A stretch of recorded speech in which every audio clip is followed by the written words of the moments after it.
So Sam took a pretty creepy turn by the end of the first season. He had a collection of sorts. Right, yeah. Did you know originally going in that he was going to be taking that darker turn? I'll scoot in. Neil's going to come join you. No, it's okay. Yeah, I mean, I knew off the top. There was a big secret on set. Actually, nobody knew who the killer was. And so I had to lie to all my. So you knew, but nobody else knew. Yeah, but. And why did you know this? Because you told me. Okay. But no, everyone else was told that they don't know and it might change. So the story on set was, we're not sure yet. And everyone got the little close-up of, after they think that they're the killer. And somebody else would, so it went around. They were very... we were very careful. There were times when we, in post, where we would look at it, the editor makes a cut, and then we make a cut, and where I'd look at it and go, they just said something, and you cut to Chris. And I don't know if that was just in their head or not, but I'm like, we can't do that every time, we'll go figure it out. So it's like, take that one out, but leave that one in, and we were very careful about, because you only have so many suspects, and so you had to be, and I think we actually did a pretty fair job for At the same time, though, Sam admitted it was him several episodes before 11 with Muhammad and everything. Interesting. Yeah, it was, I don't want him kicked out, I'm going to confess to protect. Is it like, I want to protect him from confessing, or is it... Exactly, I'm not sure. Because that's when I was like, maybe it is Sam. Like, he's flying under the radar, he's this nice guy protecting everything. So that's what raised my suspicions. Sam was right I love that you thought he was a nice guy, because he played a nice guy really well. He did, until that's... Seriously, as soon as he's like, no, it was me, I did it. And I was like, did anyone even pick up on that? So cool. Nice. I mean, because it was interesting. Because I thought it was important as well that on set nobody knew, because then everyone is going to treat. You're going to make choices based on the fact that they know, subconsciously, as actors. So it was good. I thought it was a real gift that Neil was very supportive of that thing. Nobody knows.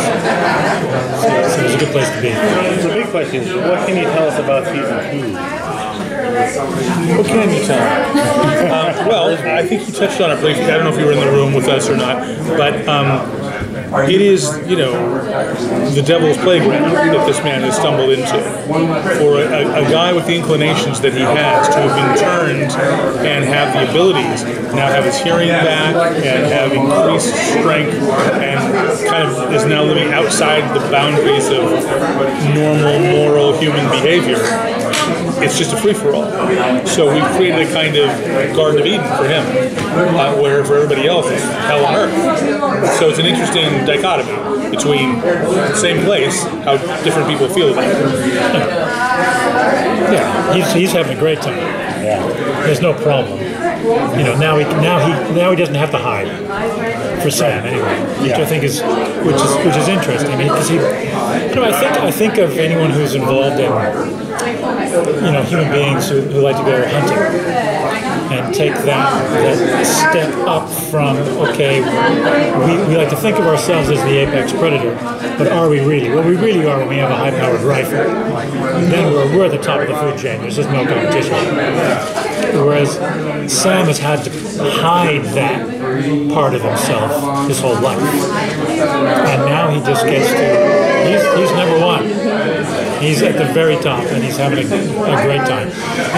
Until Kelly comes along, then there's a risk factor that comes into the storytelling that is very interesting how it's dealt with. It's not as obvious. What was written is not as obvious as we might think.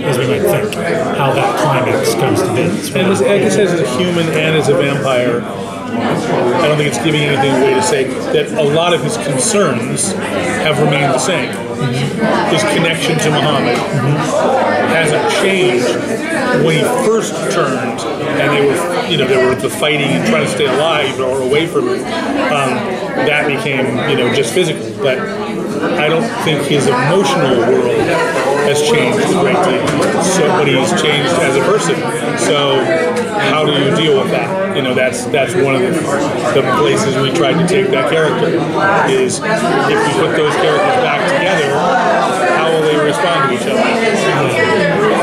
So, what are we going to see when Sam and Julius finally meet? Like, because obviously Sam's his mother, so I assume it's going to be quite a rivalry. I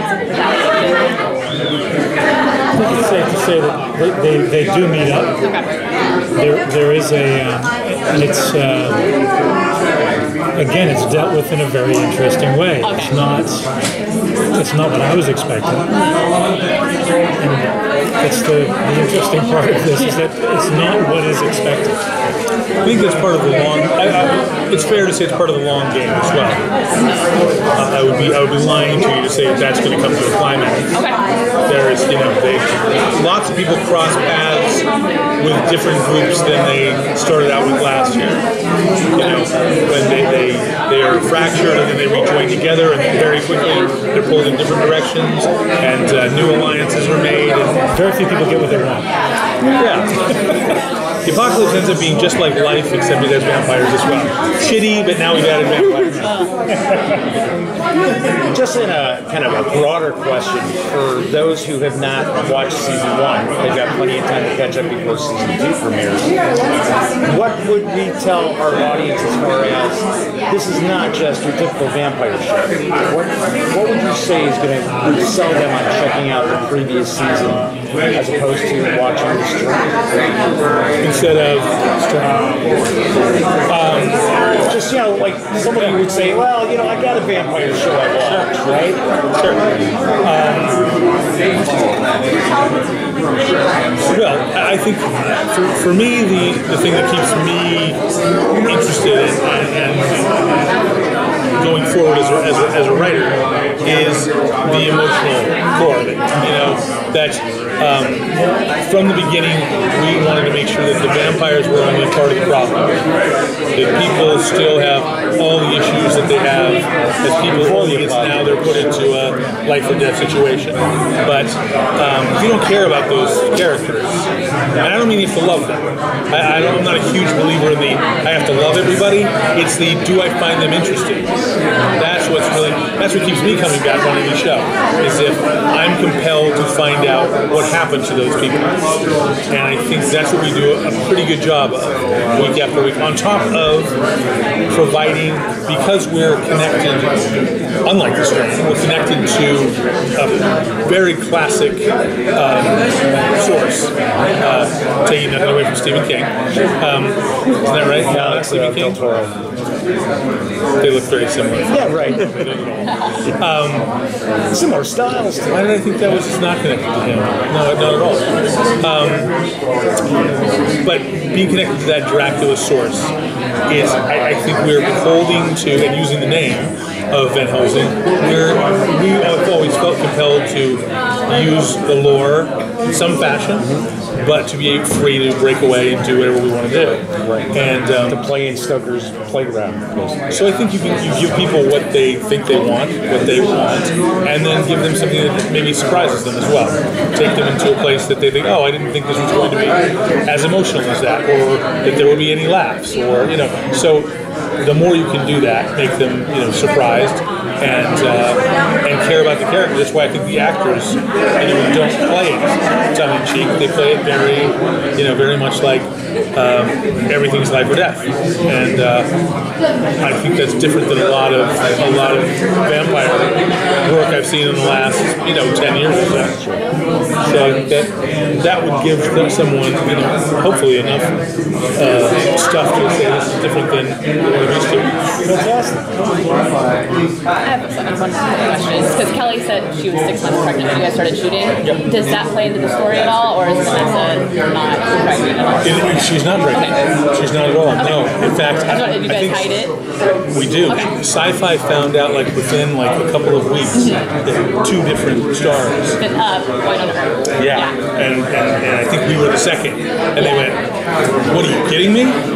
You know, and so they were. Yeah, they're writing it into White on Earth. So They did, and so with us, they were like, "Yeah, you know, we really need a vampire-killing woman who's not pregnant." So, you know, not having the ability of like Scandal, they have large purses and Yeah, you can't know, put a and clothes shoot basket in front through of a them. Coke bottle most of the time. Yeah. You know, it was hard to find a way to camouflage that. Great stunt double. That's Great stunt double. Holly Rosinski is amazing. How she doubles so perfectly. Yeah. So we had to lean on that, and then also I think even the idea of bringing in Missy, you know, characters that we thought about even further down the line, we had to suddenly go, okay, how long will we have Kelly for? Yeah. And how will we retell this story? Because we found out like about 4 days before we were supposed to pitch to the network, here's the story. And Chad very underplayed, hey guys, guess what? We thought like, oh, something wonderful has happened. Kelly's pregnant. We were like, It's wonderful. trauma. Wonderful, but let me look through my notes. No, she was not pregnant at all in the show. So we had to really go back and refigure some things. So it kept it exciting, but definitely had to keep it under wraps. You can watch for the times where you go, I'm going to be looking for it now. Kind of fun. oh look, she found a big coat. Awesome. So luckily the winter and that sort of thing helped. That it. helps, yeah. It's like, yeah, Awesome. I think Don't turn sideways. all the time. ever. Always come toward the camera. All right, I think they're done. Thank you guys. Well, thanks. Thank you.